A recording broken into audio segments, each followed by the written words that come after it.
महाराष्ट्र का पश्चिमी समुद्र तट, जहां अरब सागर की लहरें मराठा साम्राज्य की भूमि को छूती थीं, हमेशा से एक युद्ध भूमि रही थी। इस महासागर में एक अजेय किला खड़ा था, जंजीरा। यह किला सिद्धियों के अधीन था, जो मुगलों और पुर्तगालियों के समर्थन से अपनी समुद्री शक्ति को लगातार बढ़ा रहे थे। छत्रपति शिवाजी महाराज के समय से ही मराठों और सिद्धियों के बीच संघर्ष चला आ रहा था, लेकिन अब यह लड़ाई नए सिरे से शुरू हो रही थी। 1680 के वर्ष में, जब महाराष्ट्र में छत्रपति शिवाजी महाराज के स्वर्गवास के बाद अस्थिरता का दौर चल रहा था, सिद्धियों ने इस अवसर का लाभ उठाया। उनके काले झंडों से सजी युद्ध नौकाएं मराठा तटों पर कहर बरपा रही थीं। वे गांवों को जलाते, नागरिकों को बंदी बनाते और समुद्री व्यापार को बाधित करते। उनकी तलवारें रक्त से रंगी थीं और उनका लक्ष्य था मराठों की समुद्री शक्ति को नष्ट करना। छत्रपति शिवाजी महाराज ने समुद्र में मराठा शक्ति को बढ़ाने के लिए खांदेरी और उंदेरी किलों की नींव रखी थी। खांदेरी किला, जो समुद्र के बीच एक अजेय दुर्ग की भांति खड़ा था, मराठा नौसेना के लिए एक महत्वपूर्ण स्थान था।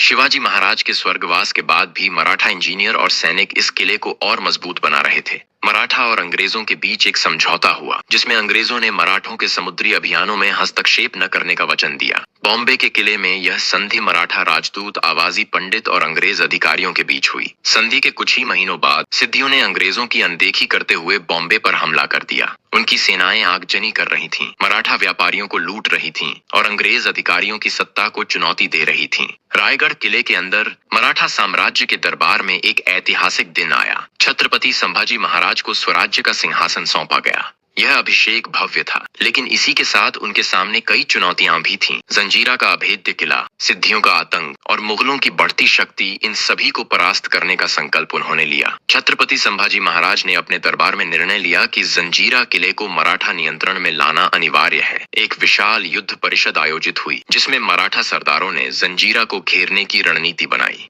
हजारों मराठा सैनिक, घुड़सवार और नौसेना के योद्धा जंजीरा की ओर बढ़े। भगवा ध्वज हवा में लहरा रहा था और मराठा सेना अपने राजा के नेतृत्व में पूरी शक्ति से आगे बढ़ रही थी। मराठा नौकाएं समुद्र में उतरी और जंजीरा की दीवारों पर तीर और अग्निबाणों की बौछार शुरू हुई, लेकिन सिद्धियों की तोपें गरज रही थीं और उन्होंने मराठा नौकाओं को भारी क्षति पहुंचाई। सिद्धियों की मजबूत रक्षा और समुद्री रणनीति के कारण मराठा सैनिकों को पीछे हटना पड़ा। उनकी कई नावें जलकर राख हो गईं और इस असफल आक्रमण ने संभाजी महाराज को नई रणनीति अपनाने पर विवश कर दिया। एक अंधेरी रात में मराठा योद्धा कोंडाजी फरजंद अपने साथियों के साथ जंजीरा किले में घुसने की कोशिश कर रहे थे। वे सिद्धियों के सैनिकों के भेष में प्रवेश कर रहे थे, लेकिन सिद्धियों को इस योजना की भनक लग गई। मराठा तोपखाने ने जंजीरा की दीवारों पर जबरदस्त बमबारी शुरू की। कुछ हिस्सों में दरारें पड़ी और मराठा सैनिकों ने अंदर घुसने की कोशिश की, लेकिन सिद्धियों ने फिर भी डटकर सामना किया। दिल्ली में औरंगजेब को जब यह समाचार मिला कि मराठा सेना जंजीरा को जीतने के करीब है, तो वह क्रोधित हो उठा। उसने अपने सेनापति नवाब कासिम खान को दक्षिण की ओर भेजने का आदेश दिया। अब संभाजी महाराज के सामने दो युद्ध थे, एक तरफ जंजीरा की घेराबंदी और दूसरी तरफ उत्तर से आ रही विशाल मुगल सेना। उन्हें कठिन निर्णय लेना पड़ा। संभाजी महाराज को मुगलों से युद्ध के लिए जंजीरा की घेराबंदी हटानी पड़ी। भारी मन से मराठा सैनिक लौट गए,